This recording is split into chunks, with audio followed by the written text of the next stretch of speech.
진실탐사 엔터테이너 있는 대로 다 까! 최경영의 이슈 오도독. 네, 안녕하십니까. 최경영의 이슈 오도독 시작하겠습니다. 진실탐사 엔터테이너 최경영입니다. 오늘은 검사 출신 변호사 이현주 변호사 나오셨고요. 시사 유튜버 빨간아재 박효석 씨와 함께합니다. 안녕하십니까? 안녕하십니까? 안녕하세요. 예, 좀 바빠서 제가 말을 자꾸 씹으려고 하네요. 예, 이현주 변호사님은 책 내셨던데요? 아, 예. 그렇죠. 네.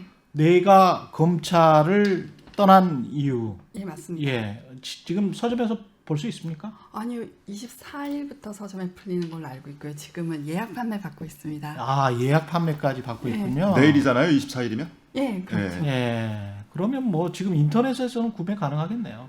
그렇습니다. 아, 쑥스러워. 아니 뭐 이런 책 많이 팔려야 돼요. 아, 쑥스러워. 예, 검찰의 진실에 관한 책들 많이 좀 팔렸으면 좋겠습니다. 어떤 내용인가요, 일단? 예, 일단은 좀 제가 제 책 광고하기 못 부르는데 쉽고 재밌는 책. 쉽고 재밌는 책. 검찰권에 대한 민주적 통제라던가 검경 수사권 조정 뭐 이런 예. 복잡하고 까다롭고 이해하기 어려운 얘기는 제가 잘 알지도 못하기 때문에 예. 그냥 그 검찰에서 실제 일어난 일을 소재로 해서 검사들이 실제로 어떻게 행동하고 생각하는가에 초점이 맞춰진 책입니다. 그래요. 제목이 내가 검찰을 떠난 이유니까 예, 그 이야기부터 해보죠. 2002년 2월에 맞습니다. 검사 예. 그만두셨죠? 예. 왜 그만두셨어요? 뭐 여러 가지 이유가 있는데 일단은 정말 사는 게 너무 우울하더라고요. 저는 진짜 검사 시절에 매일 밤에 잠들면서 예. 내일 아침에 눈이 안 떠졌으면 좋겠다. 예. 아니 힘들게 공부해서 사시 통과하시고 검사가 되셨는데 우울하세요? 그러니까 이런 그 안에서 벌어지는 일들이 정말 상상 못한 일들. 뭐 그러니까 법 앞에 평등이라는 건 정말로 교과서에나 나온 얘기구나. 피의자가 누구인지, 피의자의 변호사가 누구인지 따라 사건이 달라지는구나. 뭐 이런 것들. 그리고 접대를 누구에게 밥을 얻어먹고 술을 얻어먹고 이런 것들을 아무렇지도 않게 생각하는. 너무나 당연한. 예. 저는 진짜 우울했어요. 아, 이게 무법천지구나. 아, 자기네들은 법을 강요하면서 아내는 무법천지구나. 예. 이렇게 생각했었죠. 그 빨간 아재님은 네. 검사들을 직접 만나신 적은 있습니까? 저는 예전에 기자 생활할 때. 기자 생활할 예. 때. 근데 주로 이제 특수 담당 검사들하고. 이런 어떤 그 뭐랄까요? 철학적인 고민, 네. 뭐 어떤 실존적 고민 있잖아요. 내가 생각했던 이상과 맞지 않아. 이런 고민을 하는 혹시 검사들이 이현주 변호사님 말고 없었어요, 제 주변에. 없었어요. 예. 그 검사들하고 뭐 사적인 자리도 갖고 뭐 왕왕이 있었는데 그렇게 뭐 제도나 뭐 정책이나 철학에 대해서 고민하는 검사는 만나본 적이 없고요. 주로 관심사가 뭡니까? 주로 사건이었습니다. 그냥 사건 얘기만 주로 했어요. 주로 그때는. 사건. 예, 예. 지금 조국 재판이랄지 이런 것들도 주로 그 검사들도 이게 그 맞는 기소고 올바른 기소이기 때문에 자신들의 본연의 역할을 한다 그렇게 믿고 있겠죠. 설마 그럼요. 이제 속으로도 그렇게 믿고 있지 않으면서 총장이 시켜서 한다 또는 내 출세 때문에 한다 그렇게 생각하는 검사는 없겠죠. 그때 대단하게 이렇게 예. 뭐 그 온 국민들이 관심 갖는 사건을 다루는 그런 검사들하고 대면을 했던 것은 아니지만 예를 들어서 뭐 지방에서 지방 공무원들의 어떤 부패 행위 뭐 이런 것들에 대해서 서로 정보 교류하고 뭐 말하자면 저도 출입 기자니까 제가 취재했던 것을 정보를 제공하고 또 그 검사가 그거에 대해서 수사를 하게 되면 그 정보를 저도 조금 더 빨리 얻고 뭐 이런 관계가 형성이 됐었기 때문에 그때는 무슨 뭐 검찰의 수사 행태가 어떻다 이런 고민은 저도 못했었고요.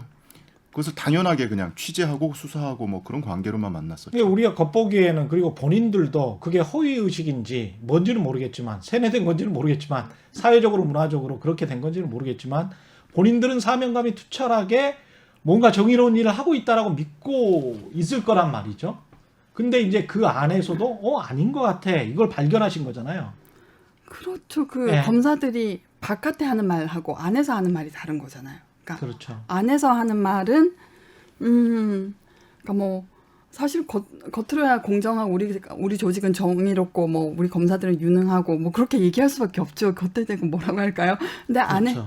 안에서는 가령 이제 뭐 술자리에서 대기업 임원을 불러서 그날 대기업 임원의 그 뭐 양복 주머니에서 지갑을 딱 꺼내가지고 그게 부장님께 되는 거예요. 아, 돈 봉투가? 아니요, 그냥 지갑을 지갑? 아이 줘봐 해서 자기가 딱 갖고서 이제 뭐 그걸로 용돈 나눠주고. 예, 부장 검사들이 뭐 아부 멘트를 센스 있게 잘한다. 뭐 예. 노래를 자기 마음에 맞게 불렀다 이러면 그 안에서 돈을 꺼내서 이제 탁 용돈 주고 아니, 뭐 지 돈도 아닌데? 술값도 그렇죠. 그 카드로 계산하고 그래서 예, 그러니까 그 외부에서 우리 하는 말들 사건 발표하는 거랑 내부에서 행태는 전혀 다른 거죠. 그러니까 실천하는 거하고 본인들이 말하는 거하고 완전히 위선적이네. 완전히 이중적이네. 그러니까 최근에도 그 라임 김봉현 씨가 그 신사동 뭐 청담동인가 룸살롱에서 뭐 검사들을 3명을 접대하고 예. 뭐 그랬다라는 얘기가 나오게 되는 게 그런 아니 근데 본인들은 어떻게 그렇게 막 이야기할 수 있죠? 정의감이 우리는 넘치고 우리는 우리 일만 하고 일이 너무 많아가지고 막 어떻게 해야 될지 모르는 이런 상황에서 정권이 제가 볼 때는 탄압하고 그걸 위해서 이 정도는 허용돼야 되는 것 아니냐 이런 사고방식이 있는 것 같아요. 그 안에 네. 우리가 이런 사건 중요 사건들을 맡아서 뭔가 국민들을 위해서 일하고 있으니까 그걸 하기 위해서 이렇게 정보 수집도 하고. 아, 예. 그러니까 뭐 예를 들어서 감찰을 하든 수사를 하든 외부 활동을 많이 하는 이 수사관 입장에서는 그런 첩보나 정보 수집을 하기 위해서 업무 시간에 골프도 칠 수 있는 거 아니야? 업무 시간에 술도 마실 수 있는 거 아니야? 사건 관계자 밖에서 만날 수도 있는 거 아니야? 이런 사고방식을 갖고 있는 사람들이 여전히 있다는 거죠. 그때는 더 했죠. 근데 남한테는 그게 무슨 뭐 직권 남용도 되고 뭐 다른 뭐 모든 범죄가 되는 거 아니에요? 본인들이 하는 행동이. 근데 그 검사의 마인드를 이해하는 건 정말 힘든데요. 가령 예를 들면은 그때 그 2012년에 그 윤우진 전 사무처장을 위해서 뭐 어떤 육류 수입업자가 예. 영종도의 골프장에 몇 천만 원을 선납을 해놓고 예. 그걸 이제 가서 이제 뭐 이제 골프를 마음대로 치는 거기에 검사들도 껴 있었단 말입니다. 그래서 그 검사 한 명에게 거기 뭐 윤두진하고 친하고 자주 골프장을 드나든다는 검사에게 확인 전화를 했을 때 그 기자가 확인 전화를 했을 때 그 검사가 뭐라고 했을까요? 그게 어때서? 그 누구 돈으로 골프 치셨습니까? 이랬더니 내가 누가 골프비를 내는지 알고 골프를 쳐야 되는 사람이에요. 그러니까 그런 것들이 사건으로 발전이 안 되니까. 아니 정말 내가 누구 돈으로 누구 돈으로 골프 누가 골프비를 내는지 알고 골프를 쳐야 되는 사람인가요? 아니 네 전혀 돈으로, 문제의식이 없다. 네 돈으로 쳐야지. 아니 네 돈으로 쳐야지 왜 아니 남의 돈인데 남의 돈도 누구 돈인지 나는 알 필요가 없다. 그렇죠. 그래서 그 청담동 룰삼롱에 간 그 검사들도 같은 마인드 아니겠어요? 내가 누구 돈으로 누가 내 술값을 내는지 알고 술 마셔야 되는 사람인가요? 얘들은 내 앞에서 무릎 꿇는 수많은 업자들 중에 하나이기 때문에 내가 얘들이 나를 관리하는지 아는지는 모르겠지만 나의 어떤 관리를 나는 그들의 관리를 받고 어떨 때 뭐 해달라면 약간 해줄까 말까 이런 정도인 건가? 이게 이 마인드가?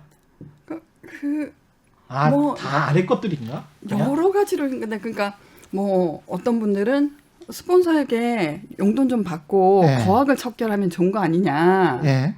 그러니까 우리 좀 유흥 즐기고 리프레시해서 거학을 척결하면 국가 사회적으로 더 좋은 거 아니냐 이렇게 말씀하시는 분도 계셨고 그럼 거학을 누가 결정하냐면 그 사람들이 손가락 가리키는 곳이 거학이 되는 거잖아요. 지금 상황은 지들이 고학 아니야. 그렇죠. 아니 그 검사들이 엄청난 마인드가 있어요. 정말 그 자기 합리화를 위해서 축적된 엄청난 마인드. 일반인들은 접근하기 어려운 그런 마인드가 있습니다.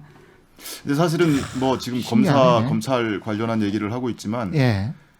기자들도 사실 비슷한 행태를 과거에 많이 보였었어요. 저도 자기들끼리 골프 술 치지만 먹다가, 예. 누구 한 불러서 번도 남의 술값 돈으로 내라고 하고. 쳐본 적이 없습니다. 예. 예. 저 같은 경우는 이게 처음부터 습관을 그렇게 들여서 그런 것 같아요. 제가 보기에는. 저도 그렇게 생각해요. 예. 그러니까 그게 사람의 양심이라는 게 점점 곁을 내주면 그렇죠. 도미노처럼 쓰러지는 거거든요. 예. 뭐 이만큼 했으면 그 다음도 가능한 거고, 그럼 거기에 다 자기의 변명이 붙는 거죠. 그러니까 기자들은 골프를 치는 뭐 가령 국방부 출입했던 기자들이 장성들이랑 골프를 쳐야 정보가 얻어진다. 그래서 나는 골프를 친다. 그런 이야기도 하고 무슨 뭐 높은 사람들이 그런 걸 좋아하니까 골프 친다. 충분히 이해해요. 그럼 네 돈으로 치면 돼요. 어디 가서 밥이나 술을 먹는데 네 돈 내고 하면 되는 거예요. 그리고 그 사람들이 사면 그 다음에는 한 번은 사야 되는 거예요. 기자가. 근데 검사들은 전혀 그런 마인드가 없다는 거 아니에요. 지금 전반적으로.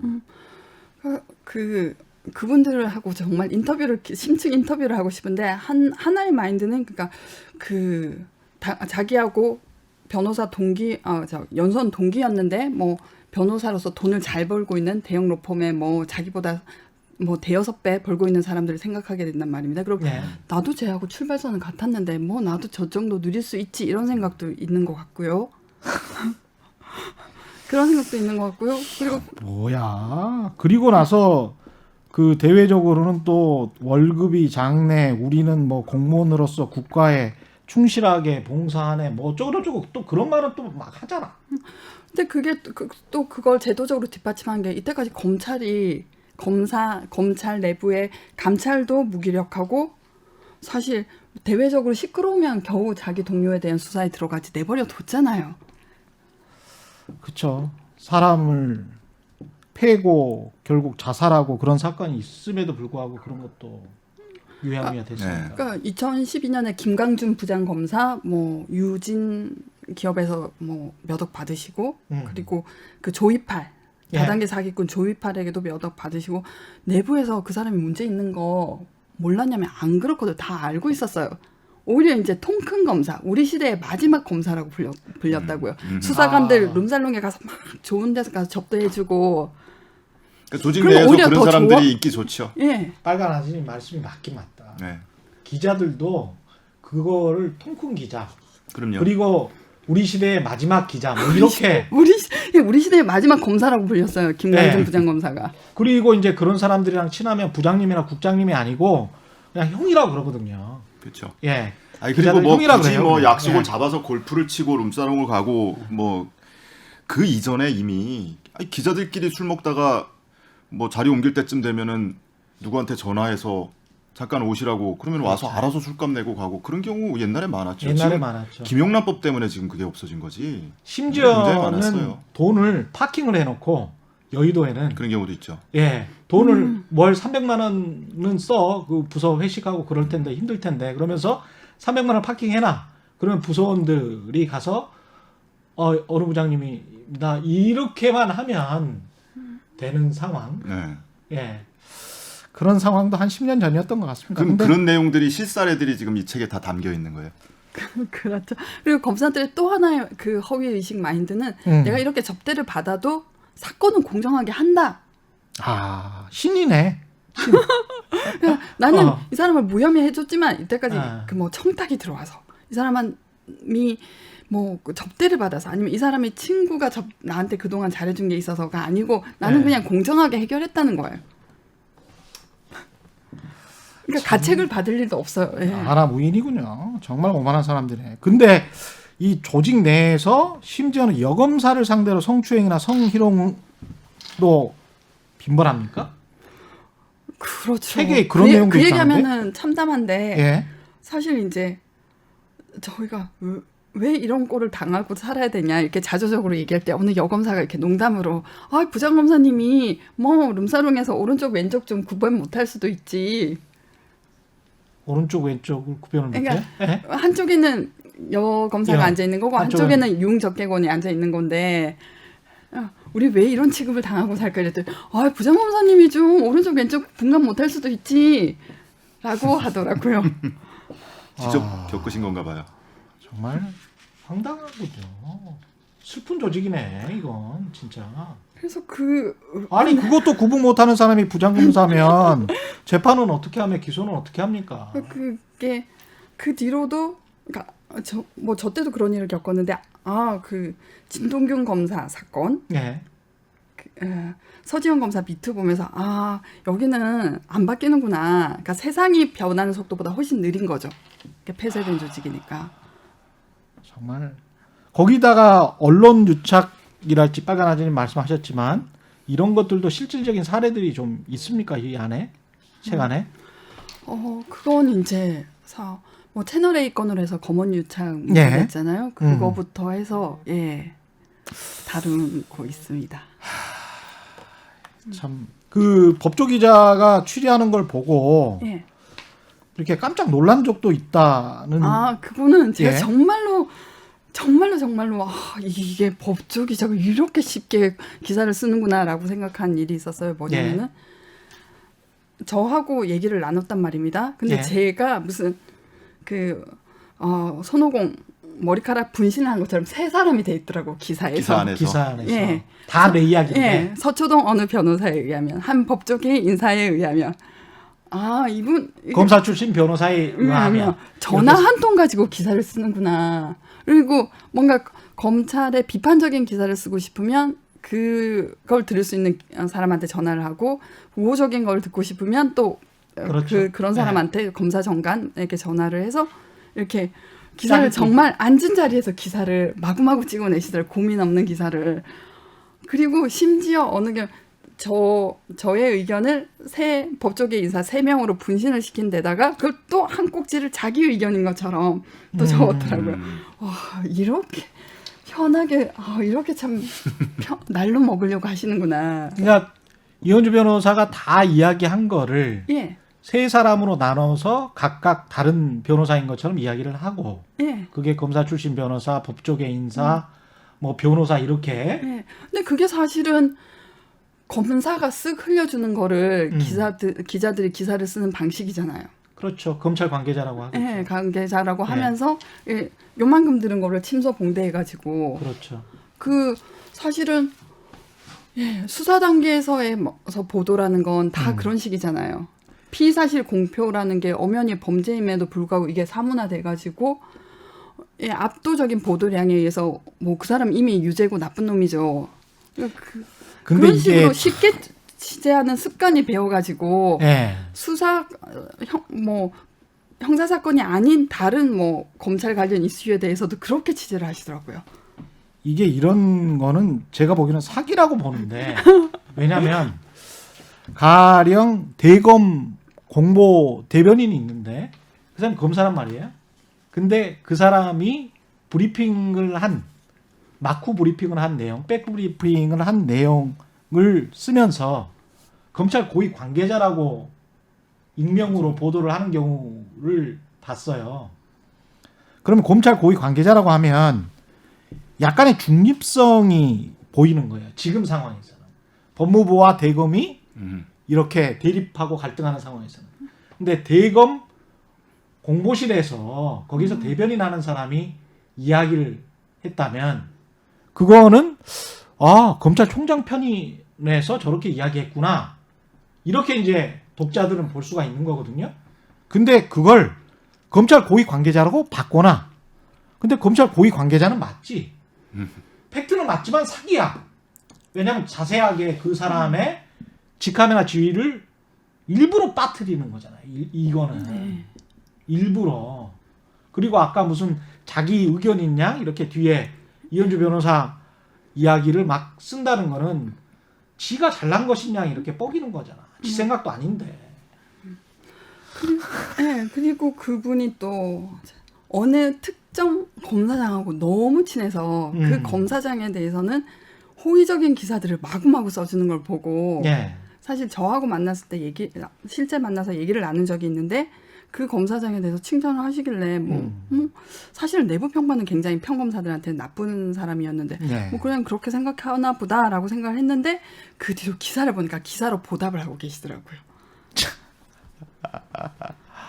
야, 이거는 뭐 공생과 기생과 이런 것들이 그러니까 바이러스처럼 얽혀 있네. 그러니까 그 검사장이 수사를 생중계한다고 말해지는 사람이거든요. 그러니까 항상 그 블루투스 이어폰을 끼고 수사 상황을 정말로 그대로 뭐 지금 뭐 누가 나가고 있고 어느 피의자가 불려왔다가 나가고 있고 이런 걸 생중계하시는 분인데 이렇게 그 은혜를 입었으니까 가품을 해야 될 거잖아요. 그럼 뭐 인사 시즌 되면 하마평 이런 거라든지 그분이 했던 뭐 주목할 그 검사가 했던 주목할 만한 형사 사건에 대한 뭐 찬양 기사 이런 걸 실어 주시더라고요.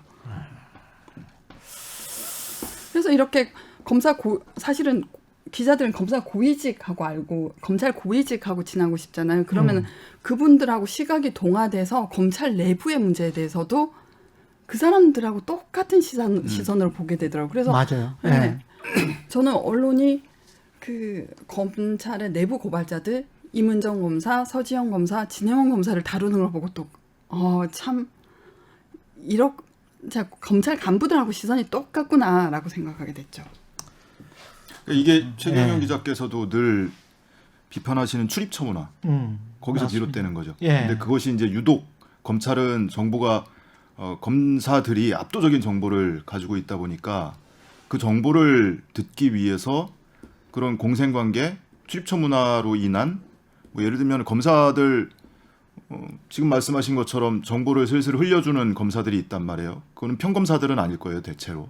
최소한 뭐 차장검사급 이상일 텐데 그 입만 바라보고 있는 거고 그러다 보면 한두 마디 던져주면 은혜를 받는 거고 거기에 보답을 해야 내가 더 가까이 다가갈 수 있고 그러다 보면 술자리도 불리게 되고 뭐 이런 관계가 계속 유지가 되는 거죠.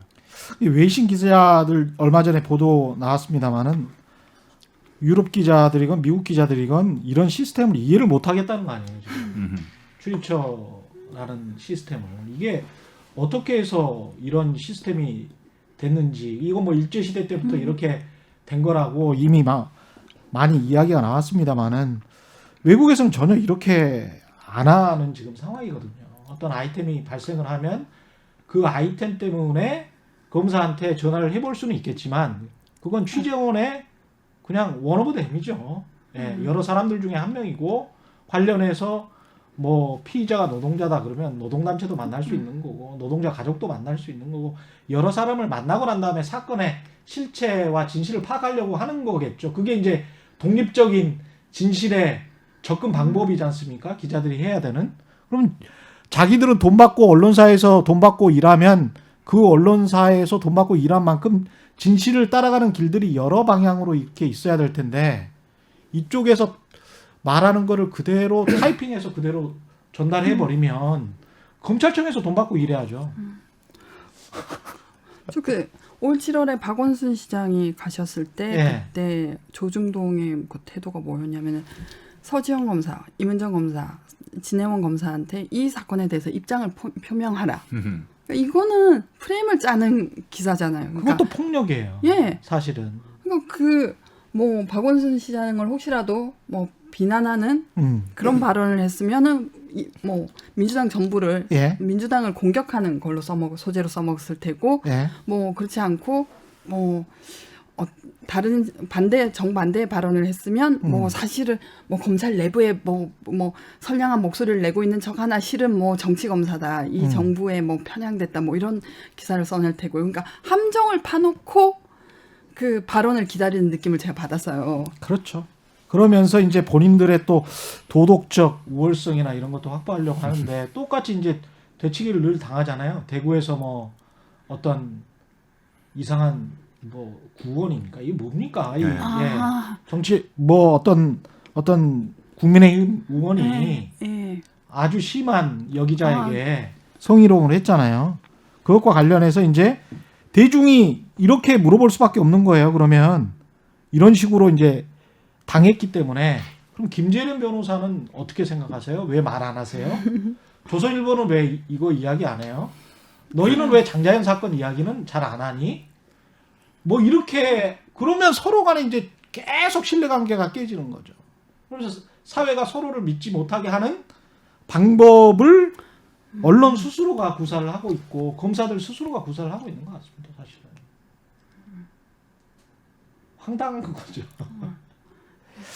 그것의 이제 결정판이 사실은 또 조국 전 법무부 장관 재판인데 뭐 한 1년여 지나고 나니까 관련해서 말했던 모든 것들이 지금 모든 것들이라고 말하기는 힘들지만 상당수가 그렇죠. 예, 뭐 깨져 나가고 있잖아요. 그러니까 이제 계속 못 믿게 되는 거잖아요. 이게 상장대장과 관련해서는 빨간아재님이 그 조국 전 법무장관이 17일에 그 상장대장의 진실 관련해서 뭐 어떤 내용을 올렸고 네네. 그것과 관련해서 이제 사실 확인을 하면서 이제 빨간아재님이 또 영상을 올린 거잖아요. 그 관련해서 좀 소개를 좀 해주세요. 그것도. 조국 전 장관이 이제 SNS에 뭐 제 영상을 올린 거는 상장대장의 진실이라고 해서 거기에 이제 포커싱해서 아마 관심 있게 보신 것 같고 제가 그때 올렸던 영상의 주된 내용은 상장대장의 진실 플러스 예. 그간의 최성해가 했던 거짓말들을 아. 정리해서 올렸던 영상이에요. 예. 상장대장만 가지고 보면 포커스는 이거거든요. 최성해 전 총장이 9월 3일 동양대 압수수색하기 전에 예.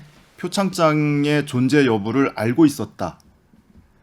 최성해 전 총장은 모르고 있었다라고 주장하고 있어요. 예. 아무리 양보해도 검찰 압수수색 들어오기 하루 이틀 전에 알았다. 그 이전엔 몰랐다. 금시초문이다. 이러고 있거든요. 예. 근데 지금 이 지점이 사실 가장 핵심 쟁점 중에 하나인 것이 정경심 교수 측에서는 최성해 총장이 이전부터 알고 있었다라 그런 겁니다. 그렇게 볼 수밖에 없는 정황 증언이 굉장히 많이 나왔어요. 표창장이 있었다는 걸 알고 있었다. 네. 그럼 이거부터 한번 제가 혹시 질문을 한번 거꾸로 드려볼 텐데 예. 최성해 총장이 이전부터 알고 있었다면 예. 뭐가 달라질까요? 이미 발급이 됐었다는 거 아니에요. 승인을 하거나 뭐 예. 했다는 거잖아요. 그게 제일 첫 번째죠. 예. 2012년에 최초 발급해줄 때 또는 13년에 재발급해줄 때 예. 최성해 전 총장이 알고 있었다 그때부터. 그렇죠. 그게 하나가 있는. 그럼 당연히 이제 위조가 아니라는 거고. 그렇죠. 뭐 명의자의 이제 승낙을 받건 예. 또는 뭐 정당한 과정을 절차를 밟았든 예. 그랬다는 얘기고 또 하나는 그 이전부터 알고 있었다면 자유한국당 곽상도 의원 등이 예. 8월 말에 지난해 8월 말에 동양대에 공문을 보냈단 말이에요. 예. 조국 교수 아들 딸의 상장 수상 이력을 제출해라. 그럼 곽상도 의원은 어디서 그런 얘기를 듣고 공문을 보냈을까요? 검찰 수사도 하기 전이에요. 그러네. 그러면 최성해 전 총장이 자유한국당 의원들과 모종의 커뮤니케이션이 있었다. 또는 그 사이에 검찰도 있을 수 있고요. 예. 그거를 반증하는 셈이 되죠. 실제로 그러네요. 최성해 총장이 8월 27일에 검찰이 최초로 28군데 압수수색 시작한 날이 8월 27일이거든요. 그날 서울에 올라와서 자유한국당 비대위원장이었던 김병준 씨 예. 그리고 우동기 전 대구교육감을 만났잖아요. 그걸 본인도 만난 건 인정을 하고 있거든요.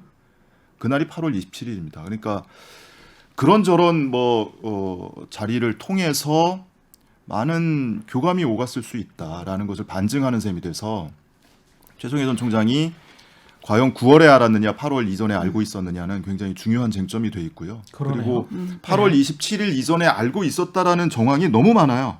첫 번째로 법정 증언에서 확인된 게 8월 27일 즈음에 예. 최성해 전 총장이 동양대 교수 또는 직원들을 상대로 2012년, 2013년에 딸과 아들에게 준 상장에 대해서 기억나는 대로 얘기 좀 해달라라고 수소문한 증언이 나왔고요. 복수의 증언이 나왔고 예. 그다음에 8월 27일 즈음 최소한 동양대 압수수색 9월 3일 이전에 동양대 내부에 대책회의가 있었다. 이 표창장과 관련해서 예. 부총장이 주관을 했고 보직자 67명이 그 자리에 참석을 했고 표창장의 진위 여부에 대해서 갑론을박을 벌였는데 그 자리에서 결론은 못 냈다. 이런 증언도 나왔고요. 예. 그리고 9월 5일 작년 9월 5일에 동양대 압수수색한 다음 날입니다. 예. 이틀 뒤에요. 예. 이틀 뒤에 국민일보에서 최성해 전 총장 인터뷰 기사가 나가요. 예. 그때 최성해 전 총장이 뭐라고 했냐면 상장대장은 소각되는 성질의 것이 아니고 검찰 역시도 2011년부터 대장을 다 확인해봤다. 그 전날 9월 4일 날 최성해 전 총장이 검찰 조사를 받은 날이거든요. 예. 그날 받고 나와서 저녁에 인터뷰를 한 것 같아요. 근데 11년부터 상장대장을 검찰도 확인했다. 이런 인터뷰를 본인이 한 바가 있습니다. 그럼 상장대장을 확인했다는 것은 거기에 상장이 있었다 그런 말은 아니잖아요. 상장대장이 상장대장의 진실이라고 아까 이제 예. 타이틀 붙여서 조국 전 장관이 SNS에 올렸는데 상장대장이 2014년 이전 것은 지금 없어요. 아, 예. 그런데 의심되는 바는 누군가 의도적으로 폐기했다. 이 사건이 벌어지고 나서. 이 사건이 벌어지고 나서 예. 그리고 누군가는 불태워버렸다더라. 이런 얘기까지 증언으로 나오고 있거든요. 근데 실제로 그걸 뒷받침하는 인터뷰를 최성해 씨 본인이 이렇게 한 겁니다. 그런 상장 대장이 있었고 그 상장 대장 안에 상장을 준 목록이 있었다면 그렇다면 그걸 불태워 버린 자가 증거를 인멸한 거네. 그렇게 볼 수 있고 예. 만약에 누군가가 의도적으로 폐기를 했다면 그 이유는 뭘까에 대해서는 뭐 여러 가지 시나리오가 가능하죠. 그리고 이제 8월 27일 또는 9월 3일 최초 9월 3일 이전에 알고 있었다라는 증언은 그 밖에도 동양대 교수 증언을 통해서도 나왔고요. 본인이 그런 질문을 받았대요. 최성해 총장한테 8월 말에 상장 관련해서 얘기 좀 해달라라고 얘기를 했고 그리고 유시민 이사장이 뭐 최성해 총장한테 뭐 압박 전화를 했네 이런 얘기가 있었잖아요. 예, 그랬었죠. 근데 그 당시 유시민 이사장 인터뷰를 보면 예. 최 총장이 대장이 있는데 아들 건 있는데 딸 게 없더라. 이게 이상하다. 그런 말을 했어요. 예. 이런 얘기를 유시민 이사장이 들었다고 공개를 한 바가 있고요. 그리고 뭐 계속 지금 말이 엇갈리네. 아니 그러니까 이게 아주 최 기본으로 총장 돌아가서 스스로, 예. 최성해 총장이 이 표창장은 위조다라고 주장하는 근거 기억나는 대로 한번 얘기를 해보시겠어요? 상장 대장이 없다 뭐 이런 거 있었고요. 그죠. 1년 번호, 내가 뭐 발급해 준 적은 없다. 네, 뭐. 결제한 바 없다. 예.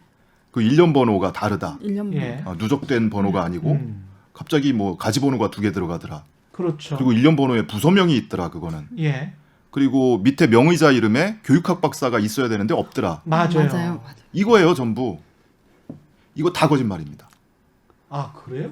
제가 감히 방송에 나와서 거짓말이라고 못 받고 말씀드리는 것은 법정에서? 그렇지 않은 증거물들이 많이 발견됐어요. 그래요? 그리고 어. 증언도 수도 없이 표창장 나왔고요. 양식이 다르다면서요. 뭐. 예, 그거는 이미 뭐 시험 네. 과정에서 지금 아니, 그 논박을 뭐- 벌이고 있고 원래 달랐다. 양식이 아니, 여러 가지가 아, 있다. 중간에 여러 가지가 바뀌었다고? 있다. 해마다 예. 해마다 뭐 이제 발행된 인쇄할 거, 때마다 이제 네. 뭐 이 압인 위치가 살짝 이제 그럴 수 변경되거나 뭐 있겠죠. 이런 건 있을 수 있는데 뭐 어느 학부에 준 거하고 뭐 다른 부처에서 준 그럴 거하고 수 또 다르고 있겠죠. 뭐. 예.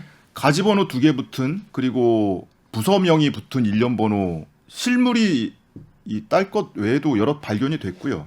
그리고 여러 당시 학교에서 행정 업무를 했던 직원들이 나와서 그 당시 상장이나 수료증을 발급할 때는 사업 단위별로 또는 팀별로 부서별로 일련 번호를 임의 부여해서 발급을 했다라고 주장을 하고 있고요.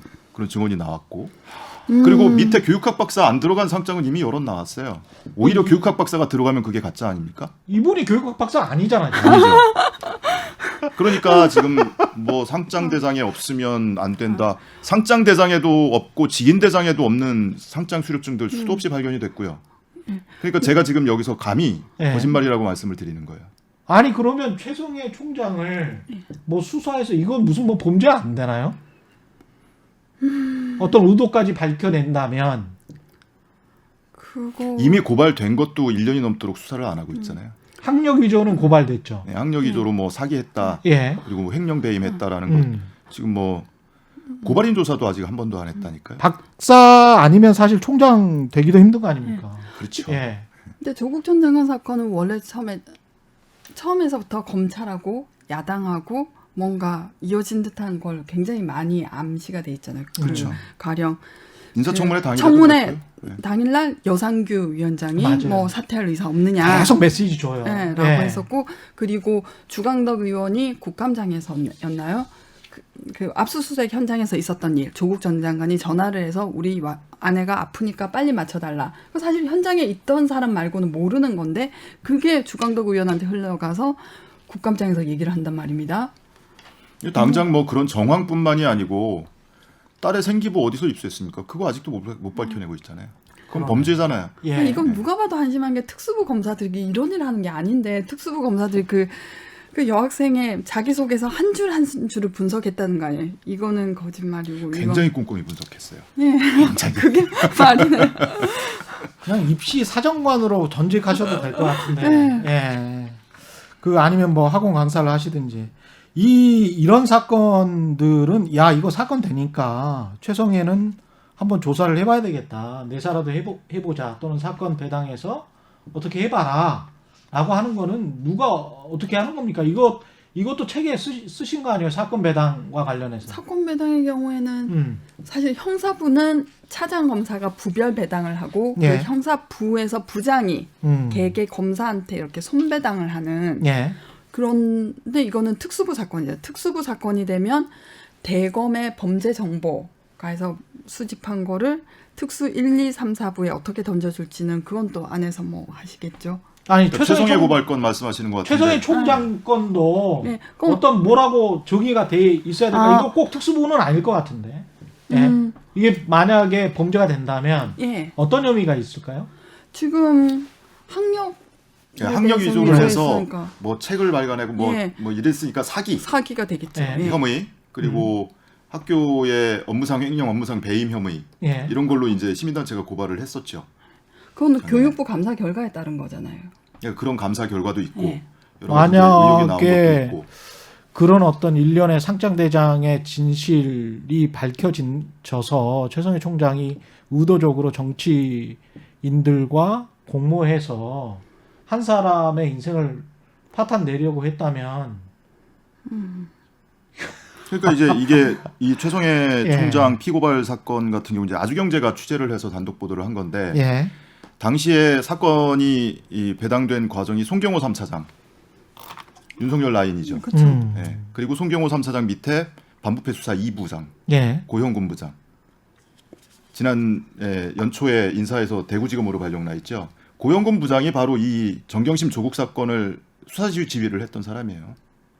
그 사람한테 정작 이 정경심 교수를 기소하는 데 결정적인 역할을 한 최성해가 고발된 사건을 배당을 해놓은 겁니다. 연관된 사건도 아니에요. 전혀 별개의 사건이에요. 그러면 이거 전형적인 이해 충돌이 아니냐. 그러네. 이게 사건 배당을 하는 미학이고 기술이네. 배당에 관해서는 뭐 이게 예. 금지된거나 예 이런 게 없으니까 그야말로 멋대로 그냥 하는 뭐 거지. 여장수 맘대로죠. 사실 그 감찰본부에 접수됐던 모해 위증 그 한명숙 전 총리 2차 사건 그러니까 한만호 예, 한만호가 정치자금 9억 원을 줬다. 그 사건도 우리 총장님께서 뺏어가지고 사본을 서울중앙지검 자기 측근이 있는 이영일 검사가 측근인 그 이영일 검사가 있는 인권감독관실에 넘겨줬단 말입니다. 뭐, 예, 총장님 마음대로죠. 그래서 이게 법원에서도 이제 재판부 배당을 뭐 전자로 하고 뭐 이런 식으로 이제 개선이 이루어진 바가 있는데 검찰 사건 배당에 대해서도 그 배당 방식에 대해서도 개선을 해야 되지 않느냐 이런 얘기가 전부터 나오고 있죠. 예. 예. 이거 같은 경우에 만약에 지금 언뜻 드는 생각에 과거에 다른 정치적인 사건들 수사했을 때처럼 특수부 검사들이 최성해 총장을 불러요. 일단 학력 위조로. 그러면서 다른 여러 가지도 물어봐. 그리고 압박을 해. 야, 정치권 하나만 풀어, 하나만. 누구랑 공모했어? 뭐 짰어? 그리고 나중에 무슨 뭐 킥백으로 뭔가 받으려고 했니? 안 받았어? 뭐 그거는 나중에 놔줄게. 하지만 관련해서 하나만 불어. 이렇게 만약에 예. 지금 상황이 여권이었다면 여권의 정치인과 연결된 거였다면 그런 어떤 수순으로 돌아가서 진실을 파헤쳤을 거예요. 그럴까요? 왜냐하면 지금 한동훈 검사장 이 검언유착으로 이동재 기자하고 뭐 수사를 그렇게 도모했다는 것에 대해서도 어떻게 한동훈 검사장이 기소된 게 아니라 정진웅 검사가 독직 폭행으로 기소돼 있단 말입니다. 그것도 사건을 뺏어가서 조상철 서울고검장이 임의로 원래 28기 검사가 수행을 했었는데 사건을 독단적으로 뺏어가서 그럼 뭐 이게 어쨌든 모든 총장이 뭐 모든 사건에 지휘를 하려고 하니까 그 관련 있는 사건 측근들의 사건에 대해서 모두 개입을 하고 지휘를 하려고 하니까 추미애 법무부 장관이 수사 지휘를 내리게 된 거잖아요. 지금 뭐 최성해 총장에 대해서 뭔가 뭐 수사가 돼서 혐의가 밝혀질 거라는 거는 상상할 수 없어요. 저도 그렇게 봐요. 야. 최성해 씨가 예. 지금 여러 가지 이제 최성해 씨를 둘러싼 의혹들이 있잖아요. 예. 그건 사건 과정에서 그것이 의혹이 만약에 사실이라고 칠 경우에 근데 최성해 씨가 만약에 진실을 고백하고 나선다. 그럼 어떤 일이 벌어질까요? 검찰 입장에서 그런 상황은 무슨 수를 써서라도 막아야 되지 않을까요? 근데 최성해 총장 입장에서는 사실 사학이기 때문에 예. 검찰 입장에서는 가장 쉽게 여러 가지 혐의가 나올 수 있는 게 또 사학이잖아요. 대한민국 사학은. 그럼요. 그렇잖아요. 제가 검사라면 예. 그러니까 어쨌든 검찰은 검찰 동일체고 이 검찰 조직의 권한을 지켜야 되고 그럼 최성해 총장의 이 사건 뭐 사기죄 뭐 횡령죄 이 사건을 들고 있는 거죠.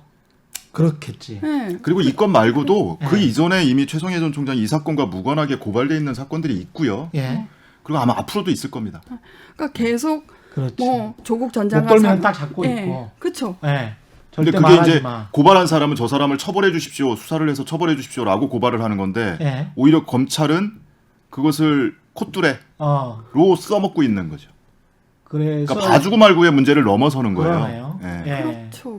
말 코툴에 이렇게 딱 해서 막 달리라고 할 때는 달리고, 예. 그다음에 워워 하면서 진정시킬 때는 진정시키고. 사실 시사직격에서 메이드 네. 인 서울지검이라는 방송에서 10월인가요 보도했던 것 중에 그게 바로 그런 게 있었죠. 그러니까 뭐 서종애라고 김민성 이사장이 그 입법 로비를 하면서 민주당 의원들 3명에게 몇 천만 원씩 줬다는 건데 정작 이 학교의 횡령 혐의를 조사하면서 이게 나왔다라는 네. 건데 사실 입법 로비건은 먼저 기소하고 그 이사장에 대한 횡령건은 이 입법 로비건이 확정되고 나서 1심 선고 나서 기소해요. 액수도 낮추더라고요. 예. 예. 그러니까 그건 분명히 딜이 있는 거죠. 그렇죠. 액수도 50억 이하로 딱 낮춰가지고. 그렇죠. 예. 예, 집행유예 받을 수 있게. 참. 결국 그 질문이 몇 가지 안 남았는데, 표창장 위조와 관련해서도 그렇고, 그럼에도 불구하고 검찰은 징역 7년과 벌금 9억 원을 구형을 했죠. 네. 일단 결과는 12월 23일 오후 2시인데 1심 판결 어떻게 결과를 예상하시는지. 그게 검찰이 이렇게 그러니까 사건을 똘똘 만다고 하는데 예. 지금 3건이 병합돼 있고 온갖 것들을 뭐 사실 그 표창장 위조만 해도 사문서 위조, 그 제출한 것에 대해서 행사, 예. 그리고 뭐 입학 사정 업무를 방해했다, 위계에 의한 업무 집행 방해, 예. 위계에 의한 업무 집행 방해. 그러니까 사립대 제출한 거는 업무방해고 국립대 제출한 거는 위계에 의한 공무집행방해고. 아니, 공무집행. 예. 글쎄요. 그러니까 검찰의 결연한 의지가 보이는 거예요. 우린 예. 하나라도 유죄를 받겠다. 아니 하나라도 유죄를 받아서 예. 뭐 받는다고 할지라도 예. 15개 기소됐습니까? 그러면은 뭐 두세 개가 나왔다고 쳐요. 예. 그런데 집행유예야. 또는 심지어는 제가 만난 어떤 변호사는 잘못하면 벌금형이 나올 수도 있는데. 그렇죠. 예. 잘못하면이 아니고 이게 검찰 벌금형이 입장에서 나오면 볼 때는 예. 검찰 입장에서 잘못하면 이게 벌금형인데 벌금형이면 정말 재앙이란 말이에요. 집행유예나 벌금형이 나와버리면 검찰 입장에서는 이거 하려고 1년 동안 우리 검찰은 굴하지 않습니다. 항소하고 네. 항소하는 거죠. 근데 1심 재판부를 아주 심한 용어를 써서 욕을 하겠죠. 그렇죠. 네. 그러니까 항소 이유서에 예. 판단이 잘못됐고. 예. 정치적이고. 네. 1심에서 뭐 설사 무죄가 나온다고 해도 굴복할 검사들이 아니에요. 전격적으로 항소한 다음에 언론 플레이 하면서 1심 재판부가 뭐 공정하지 못하다. 그럼요. 조범동 씨가 징역 4년을 선고받았는데 횡령 배임 웬만한 거 다 인정됐어요. 예. 근데 그중에 결정적으로 검찰이 아팠던 것이 정경심 교수와 연관돼 있는 횡령하고 자본시장법 위반은 정경심 교수의 혐의 없다라고 간접적인 판단을 했단 말이에요. 그게 그렇죠. 너무 아픈 거야. 그래서 그렇죠. 이 항소 이유서에 얼마나 센 용어가 많이 들어가 있는데요. 1심 재판부 완전히 자근자근 씹어놨습니다. 아이고 이 윤석열 검찰이라고 이제 불러야 될 것 같습니다. 대한민국 검찰이나 한국 검찰이라고 부르기가 좀 민망한 상황인데 윤석열 검찰의 수장인 윤석열 검찰총장이 중앙지검장 시절에 옵티머스가 무혐의 처리됐는데 오늘 보도를 보니까 관련해서 옵티머스의 변호사가 서울중앙지검장실에 갔었다는 감찰 결과가 나왔는데 그 변호사는 나는 안 갔다, 안 만났다 지검장을 당시에 뭐 이렇게 부인하고 있는 이런 상황이에요. 이것도 그러면 최성해 총장 건처럼 어떻게 감찰을 해도 어떻게 나올 수가 없을까요? 상황이 지금 명확한 진실이. 그러니까 이때까지 감찰이 전부 이렇게 너무나 무기력하니까 감찰 본부장을 외부 공모로 해서 이때까지 판사 출신. 예.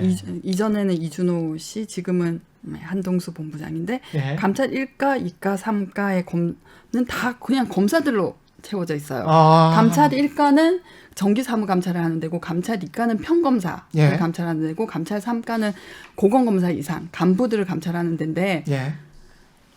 최 기자님 같으면은 2년짜리 임기에 이 본부장 말을 들을 것 같아요. 1, 2, 3가 사람들이. 아니 뭐 검찰총장도 7월이 1년도 안 남았잖아. 근데 총장 말이 아니라 네. 검찰 조직 전체 전체에 네. 누를 끼치는. 그죠. 감찰을 열심히 하면은 자기 동료를 공격하는 거고 자기 상사를 공격하는 건데 이 2년 있다 떠날 그 감찰 본부장 말을 안 듣죠. 계속 오죽하면은 사실 지자체도 예. 감사 기능이 있잖아요. 감사관실이 있는데 지자체도 감사관을 외부 공무로 지금 뽑아요. 그런 곳이 많아요. 예. 근데 하물며 검찰은 여전히 그 감찰 업무를 검사들이 하고 있다는 거 아니에요. 그 부분도 굉장히 개선이 필요한 사항이죠. 다른 모든 권력기관들은 상호 견제와 감시를 받는데 검찰은 어떤 견제와 감시도 받지 않을 수 있는 아주 훌륭한 독립적으로 완벽히 독립적일 수 있는 그런 구조네요.